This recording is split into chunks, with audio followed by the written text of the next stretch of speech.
رسول اللہ صلی اللہ علیہ وسلم نے فرمایا، جو شخص بازار میں داخل ہوتے وقت یہ دعا پڑھے گا اسے 10 لاکھ نیکیاں ملیں گی، اس کے 10 لاکھ گناہ معاف ہوں گے اور 10 لاکھ درجے بلند ہوں گے۔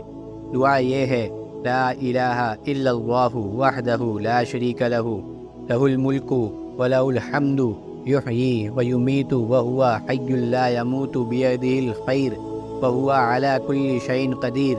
ترجمہ: اللہ کے سوا کوئی معبود نہیں ہے، وہ تنہا ہے، اس کا کوئی شریک نہیں، ساری حکومت اسی کی ہے اور اسی کے لیے ساری تعریفیں ہیں۔